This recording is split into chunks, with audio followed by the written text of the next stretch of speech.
It's that time of year again. It is October 1st. My Halloween drive is off the charts, and I said I'm going to do a Halloween special, and that's what I'm going to do. And I decided that, like, a regular TV network would do it, where they will play Halloween shows, but in the morning it will be for little kids for the most part. I should start out by doing something for the little ones. And I found this book called Scene on Halloween. And here's the cover of it. It's a cute little cover, isn't it? And it's made by Wacky Flaps Books, trademark. Illustrated by Pat Binder, and it's also made by Innovative Kids. And that actually makes me very funny with the Innovative Kids, because I think that's the same company or organization that made a monster book that I have that's kind of in the same style. And if we go to the back, there's also this Frankenstein, and I guess like an orange moon-like thing. And the very first thing it asks is, what do jack-o'-lanterns and monsters see on the spookiest night of the year? So let's open it up and find out. And the cover, which I guess is also a page in its own right, it asks, what does the orange jack-o'-lantern see? And as you can see, there were stars in its eyes, which, shouldn't it not be able to see anything? I mean, when we carve the pumpkin, we're essentially carving its eyes out, and then we just throw them onto the old newspaper that we lay out on our tables. Isn't that how that works? So this pumpkin's essentially blind, so it shouldn't be able to see anything. And then opening it up, there's pages, these pages fold, by the way. And those jack-o'-lanterns, a scarecrow, and then there was a moon, a moon that big, and there was a bunch of stars in the sky, and it says, stars shining bright on a Halloween night. How many stars do you see? And I would love to count them, but being scientific about this, that moon is really big, that it's practically the sun almost. It's like the night sun, if you will. And with a moon being that big, two things come to mind. One, how has that not caused a bunch of tidal waves and the oceans to go haywire? And two, we wouldn't be able to see stars at all, because the moon would be too bright in the sky. We wouldn't be able to see the stars at all. It would be that's what happens with the sun. The sun's so big and shining down on us that it creates daylight, and the daylight blocks out the stars. So unfortunately, I can't count the stars.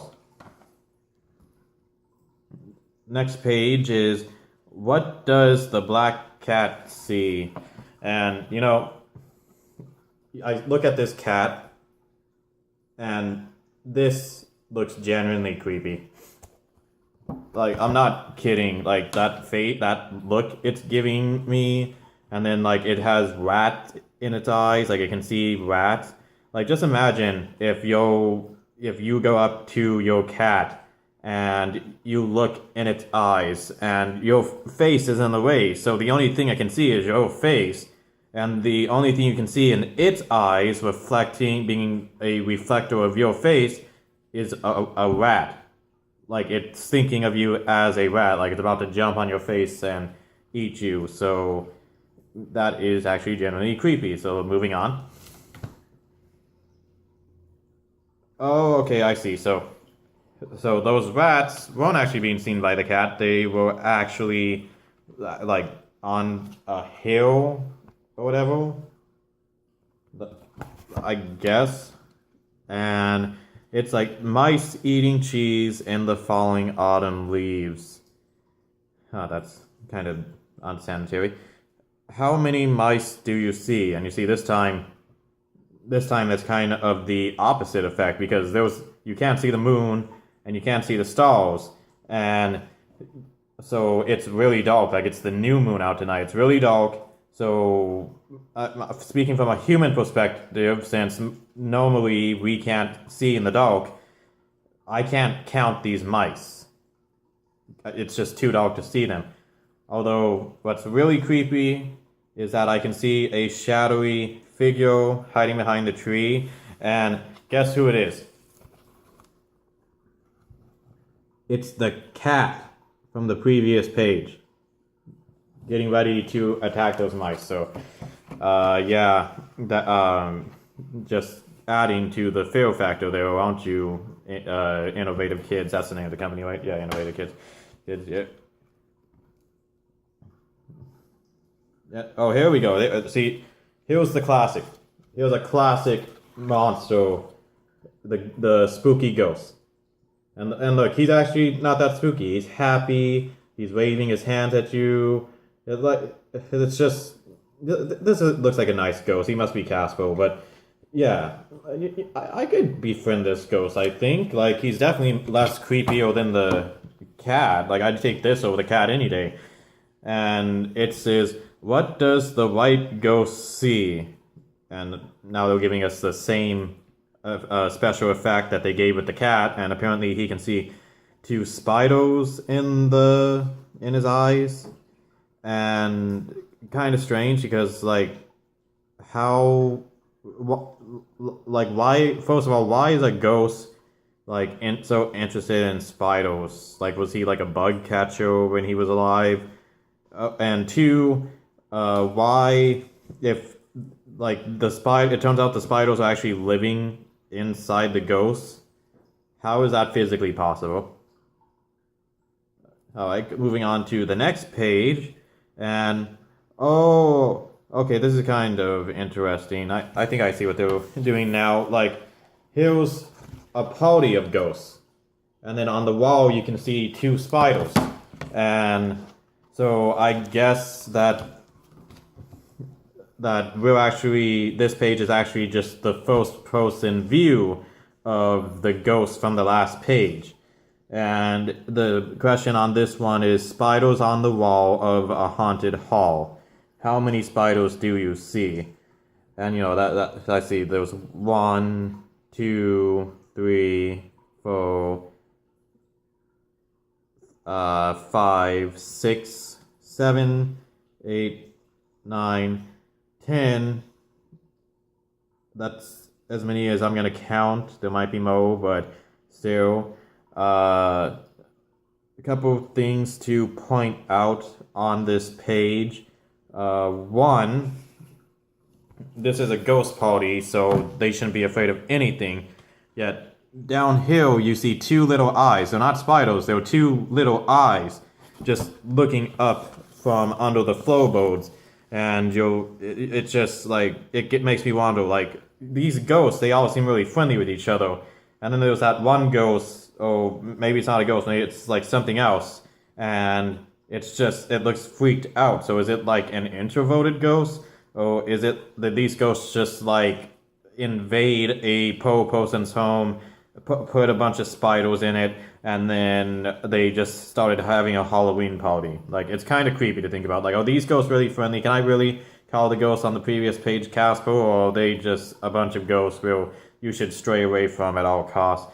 And then one of the creepiest parts is that the old man in the portrait, like, he either had a really bad picture day and they decided to actually keep it, or that portrait is alive, and even though it's a living portrait, it is freaked out at the fact that ghosts actually exist.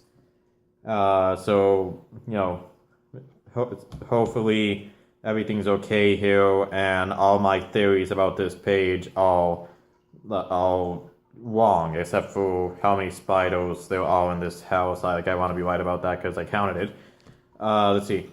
What does the Green Witch see? And you know, okay, call me crazy if you want, but there's something I don't get, and that is how people always have to add in the adjective green when it comes to witches, because aren't witches always depicted as green? Like ever since the Wizard of Oz, like that Wicked Witch of the West or East, whichever one it was, she was green. And yet every time I hear an adjective pronounced for witch, it's usually green. Like not scary farm is just a few miles away from me, like 30 miles away. And one of their main characters is called the Green Witch. And it's like, but it's a witch. Aren't witches like known to be green? Like, also that's kind of racist if you think about it. But a green witch, like that's like the norm in pop culture, isn't it? And so she sees a couple of bats in her eyes, or maybe it's just one bat. I don't know how they're trying to play this off.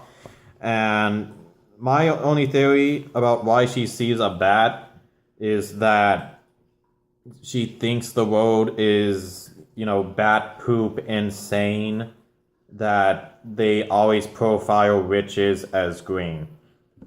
Or they at least keep adding in the adjective of green before they put the word witch. Like, come on. It's kind of insensitive if you think about it. Oh, here we go. You see, now we see the very same witch. I guess it's the same witch.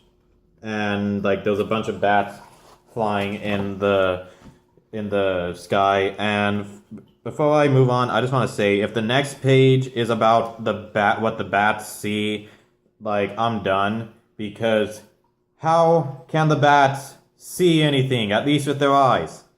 There's just no way. Are they gonna like do some supersonic type of effect on the next page? I mean, if they do, then this is like one of the greatest children's books ever, in my opinion. But I don't think they're going to actually show the bats seeing something with their eyes. If they do, like, come on, this is a kid's book. Let's teach our kids how the world works. And this page says, how many bats do you see? And I'm gonna count again. There was 1, 2, 3, 4, 5, 6, 7, 8, 9, 10 from what I can count. And I also see in the distance that there was 3 cows from what I can count.